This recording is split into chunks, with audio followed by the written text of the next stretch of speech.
জিল্লু ভাই, আপনার প্রতিটা ভিডিওতে আপনি বলেন সাফল্যের জন্য একাগ্রতা প্রয়োজন। আপনার এই অসাধারণ ব্যক্তিত্বের পিছনে রহস্য কি? আসলে একাগ্রতা রক্তেই থাকতে হয়। ছোটবেলা থেকে আমি যাই ধরতাম তাই আমি শেষ করে ছাড়তাম। আসলে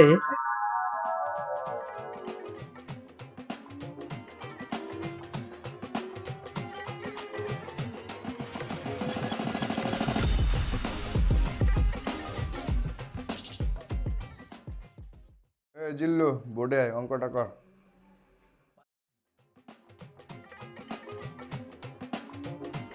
স্যার, আমি বেঞ্চের প্রতি এমন মায়ায় পড়ে গেছি যে বেঞ্চের মায়া আমি ছাড়তে পারছি না। অসাধারণ। আপনি মাটির মাথাতে আটকে থাকতেন। আচ্ছা, আপনি তরুণদেরকে তো বলেন ভয়কে জয় করো। তা আপনি নিজে কিভাবে ভয়কে জয় করেছিলেন? আসলে ভয় শব্দটা আমার ডিকশনারিতে নেই।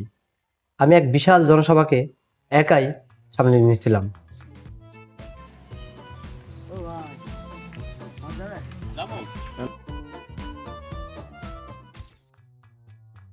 ও ভাই, বাজার যাবেন? যাবো। কটা ভাড়া নেবেন? কয়জন? আমি একা ভাই। 20 টাকা দিবেন? ওই মিয়া, 10 টাকা ভাড়া, আপনি 20 টাকা দিয়েছেন কেন? না 10 টাকায় দেওয়া যাবে না। কেন দাদা যাবে না কেন? 10 টাকায় দেওয়া যাবে না, লস হবে। সেদিন দেওয়া যাবে না বলে লস হবে? 20 টাকায় যাবো, যদি যান চলেন, না গেলে নামেন। ওই মিয়া নামেন তো। আরে আমার নামাতে পারবেন আপনি? নামেন। ক্ষমতা নামান দিন।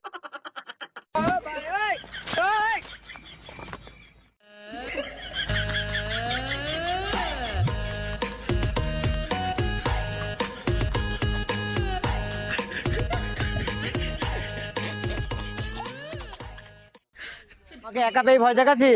যা, আমি একাই 100।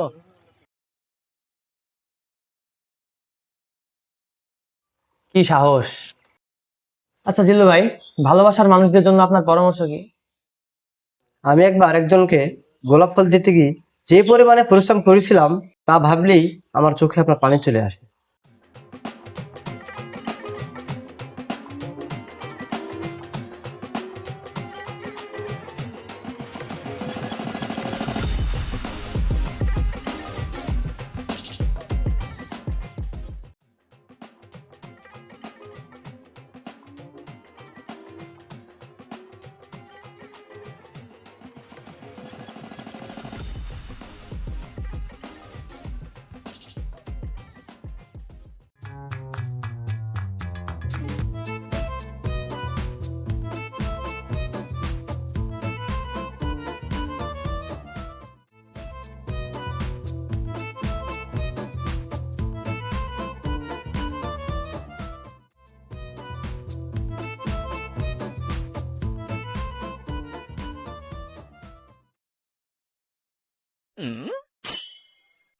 কিরে জুল্লু, আমাকে ফুল দিচ্ছিস কেন?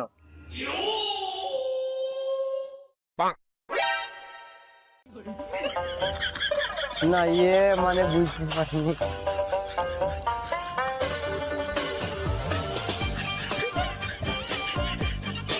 তো বুঝতেই তো পারলেন, পরিশ্রম ও বুদ্ধিমত্তাই হলো মূল চাবিকাঠি। জিল্লু ভাই, আপনি আসলে এক অনুপ্রেরণা।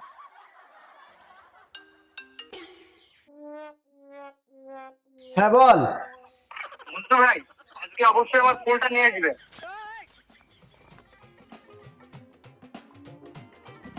এত সাহস! আসলে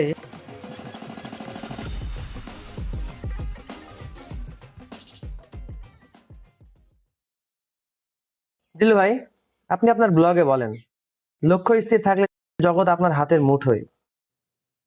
অসাধারণ বড় লক্ষ্য অর্জনের স্মৃতিটা কি আমাকে বলবেন?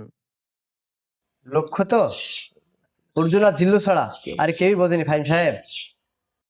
একবার আমি লক্ষ্য স্থির করেছিলাম, আর এটার কারণে আমাকে রক্তাক্ত হতে হয়েছিল।